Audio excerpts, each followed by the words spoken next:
Motospec PH.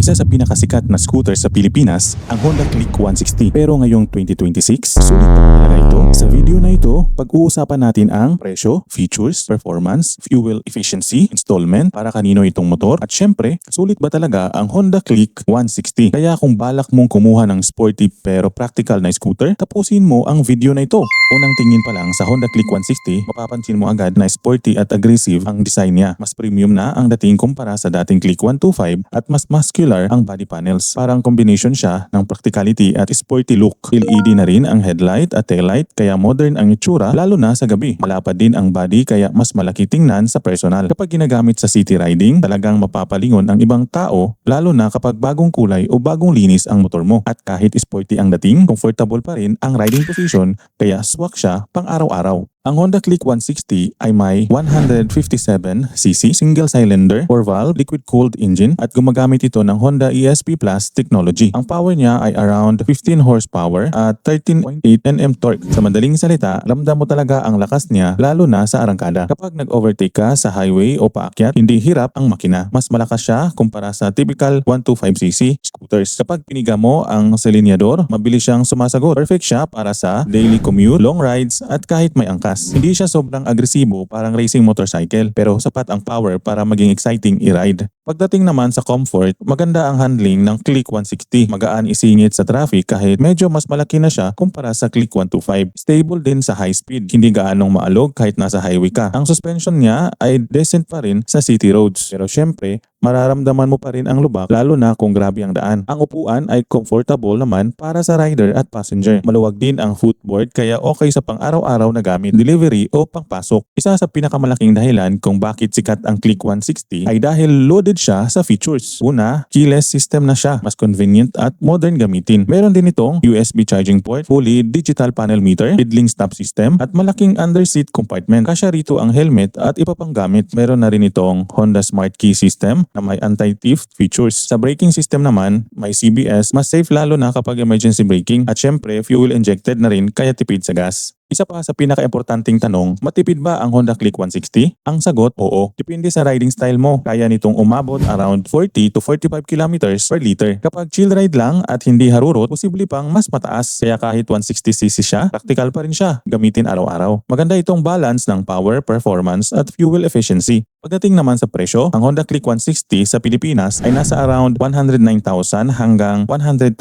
pesos. Depende sa dealer at location dahil sa freight charges. Sa down payment naman, may mga dealer na nag-aalok ng around 8,000 pesos na down payment at ang estimated monthly installment ay 24 months, around 6,800 pesos, 30 months, around 5,600 pesos, for 36 months, around 5,200.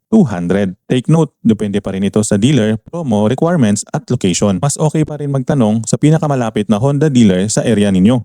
Ngayon naman, pag-usapan natin ang pros and cons. Pros, una, malakas ang makina. Pangalawa, matipid pa rin sa gas kahit 160cc. Pangatlo, premium ang looks at features. Pang-apat, perfect balance ng sporty at practical. At panglima, trusted ang reliability ng Honda. Cons. Una, medyo mataas ang presyo para sa ibang buyers. Pangalawa, medyo matigas ang rear suspension para sa iba. At pangatlo, dahil sikat ang model na ito, minsan mataas din ang presyo ng accessories at pyesa. Para kanino nga ba itong Honda Click 160? Perfect ito para sa daily commuters, students, office workers, motovloggers, riders na gusto ng sporty scooter, at riders na gusto ng mas malakas kaysa 125cc. Kung gusto mo ng scooter na puging tingnan, matipid, at may sapat na power, magugustuhan mo talaga ito.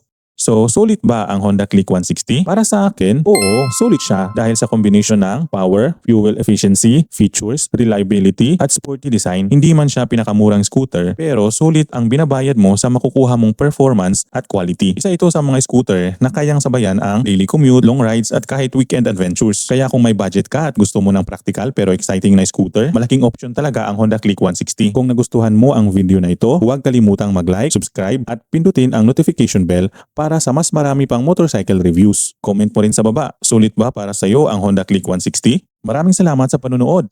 Ride safe lagi at see you sa next video.